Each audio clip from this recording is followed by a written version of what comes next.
Halo Sobat Finansial, Bursa Global Sepekan kembali menyapa Anda. Pekan ini 29 Juli hingga 2 Agustus 2024 menjadi pekan tersibuk pelaku pasar keuangan global. Salah satu data yang dinanti mereka adalah hasil pertemuan Komite FOMC The Fed yang akan menentukan kebijakan suku bunga Amerika Serikat. Selain itu, data aktivitas manufaktur Cina juga ditunggu pelaku pasar keuangan global. Bersama saya Jacob Tobing, inilah Bursa Global Sepekan selengkapnya.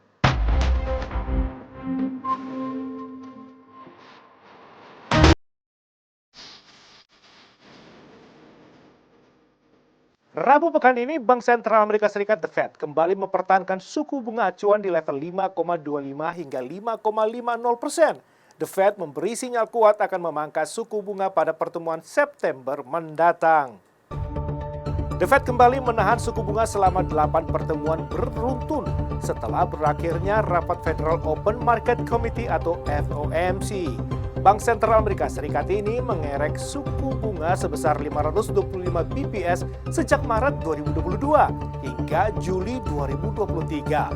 Mereka kemudian menahan suku bunga di level 5,25 hingga 5,50% pada September, November, Desember 2023 dan Januari, Maret, Mei, Juni, Agustus 2024. The Fed pada rapat bulan ini lebih memberi sinyal soal pemangkasan suku bunga pada September mendatang. Dalam pernyataannya, The Fed menjelaskan inflasi Amerika kini sudah mengarah kepada target sasaran di kisaran 2%. Jika hal itu terjadi, kebijakan pemangkasan suku bunga bisa menjadi opsi pada pertemuan berikutnya di September nanti. Chairman The Fed Jerome Powell dalam konferensi pers usai rapat Federal Open Market Committee atau FOMC mengklaim target inflasi Amerika Serikat mendekati 2%. Powell juga mengatakan kondisi ekonomi Amerika sudah berbeda jauh dengan setahun yang lalu.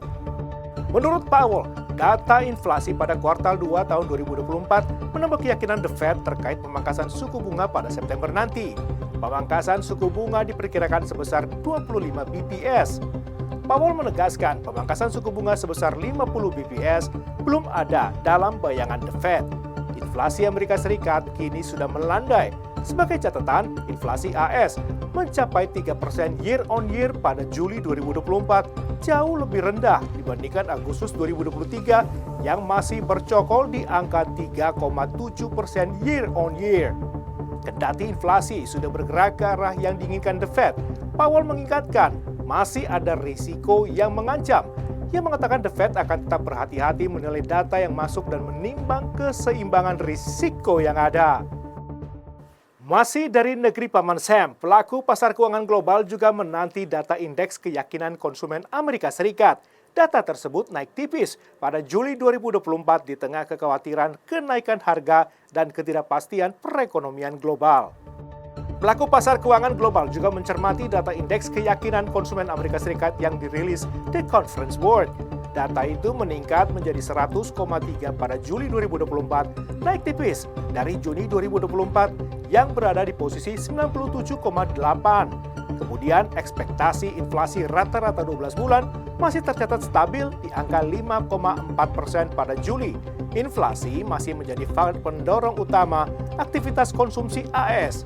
Sementara itu, berdasarkan survei di Conference Board, jumlah responden yang berencana membeli rumah turun ke level terendah dalam 12 tahun. Sejumlah konsumen juga menuturkan akan memangkas pengeluaran pada banyak hal yang bersifat sekunder, seperti traveling dan menonton bioskop. Mereka lebih memilih layanan streaming daripada pergi ke bioskop. Beralih ke Asia, data manufaktur Cina juga dinanti pelaku pasar keuangan global. Indeks Manajer Pembelian atau PMI manufaktur Cina mengalami kontraksi untuk bulan ketiga. Indeks tersebut turun menjadi 49,4 dari 49,5 pada bulan Juni 2024. Aktivitas manufaktur Cina merosot ke posisi terendah dalam 5 bulan pada Juli 2024. Survei Biro Statistik Nasional memaparkan banyak pabrik berjuang menghadapi penurunan pesanan dan harga yang rendah. Penurunan ini menjadi tanda jika pada kuartal kedua ini produksi pabrik masih kesulitan. Kemudian sentimen di antara para produsen juga semakin suram. Kedua hal ini berdampak besar bagi ekonomi Cina yang bernilai 18,6 triliun dolar Amerika Serikat dan membuat pertumbuhan semakin melambat. Para pemimpin Cina mengisyaratkan akan merilis stimulus lebih lanjut untuk meningkatkan pendapatan warganya, sehingga akan mendorong kelompok berpenghasilan rendah dan menengah untuk berbelanja. Hal ini akan meningkatkan permintaan domestik dan kembali menaikkan perekonomian. Sebelumnya, warga Cina telah mengurangi pengeluaran untuk barang mahal. Penjualan mobil turun untuk bulan ketiga pada Juni 2024. Lalu, konsumsi pribadi juga berkurang. Terbukti dengan penurunan 14% penjualan Starbucks karena konsumen memilih meminum kopi yang lebih murah.